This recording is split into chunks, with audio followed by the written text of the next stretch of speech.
వాళ్ళ మీద జరిగేటువంటి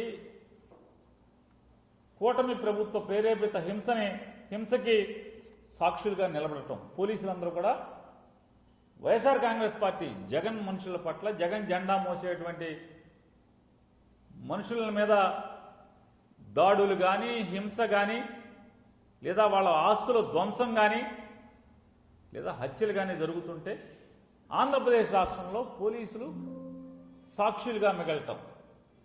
కొన్ని సాక్షులుగా అంటే కొన్ని నిజంగా ఎఫ్ఐఆర్లో సాక్షులుగా వస్తున్నారంటే అసలు మేము లేమని చెప్పని ఎఫ్ఐఆర్లు రాస్తున్నారు. పోలీసు సమక్షంలో అక్కడ హింస జరుగుతున్నా కూడా ఎఫ్ఐఆర్లో ఎక్కడా కూడా పోలీసు మా ముందే జరిగింది మేము చూశాము సుమ్మటోగా రాయాలి కదా. కానీ దురదృష్టం రెడ్ బుక్ రాజ్యాంగం, రెడ్ బుక్ ప్రేరేపిత లా అండ్ ఆర్డర్ ఇది. పోలీసులు ఎక్కడా కూడా వాళ్ళు సాక్ష్యం చెప్పరు, వాళ్ళ ముందే మాటలు జరుగుతూ ఉంటాయి. వాళ్ళు ఎక్కడ కూడా స్టేట్మెంట్లో కానీ ఎఫ్ఐఆర్లో కానీ పలానా ఆయన పోలీస్ ఆయన ఉన్నాడు, పలానా ఎస్ఐ ఉన్నాడు, పలానా సిఐ ఉన్నాడు, పలానా ఏసీపీ ఉన్నాడు, లేదా పలానా కానిస్టేబుల్ ఉన్నాడు, హెడ్ కానిస్టేబుల్ ఉన్నారని కూడా ఎక్కడ ఎఫ్ఐఆర్లో మెన్షన్ చేయరు. కానీ వాళ్ళు దగ్గరుండి అచేతనులై అలా చూస్తూ అవసరమైతే వాళ్ళతో తిట్లు తింటూ వాళ్ళతో తన్నులు తింటూ అరే నిన్ను వీఆర్కి వెళ్తావా, వీఆర్కి పంపిస్తావరా, నిన్ను సిఐని ఎస్ఐని డిఎస్పీని కూడా ఏరా ఒరే నిన్ను వీఆర్కి పంపిస్తావరా అని తిడుతున్నా మాట్లాడరు, కాలర్ పట్టుకున్నా మాట్లాడరు.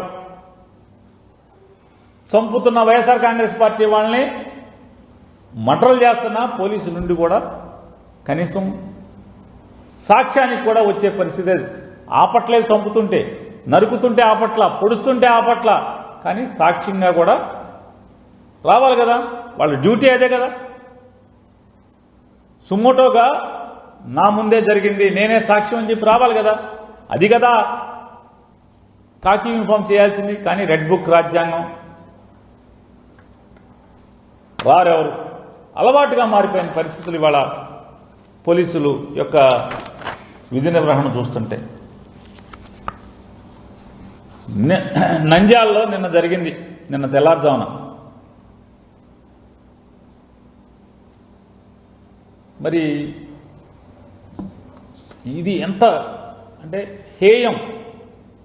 ముగ్గురు కూడా తెలుగుదేశం పార్టీ నాయకులు చంద్రబాబు నాయుడు గారు కానీ పవన్ కళ్యాణ్ గారు కానీ లేదా భారతీయ జనతా పార్టీ మోడీ గారు కానీ సిగ్గుపడాల్సినటువంటి పరిస్థితి.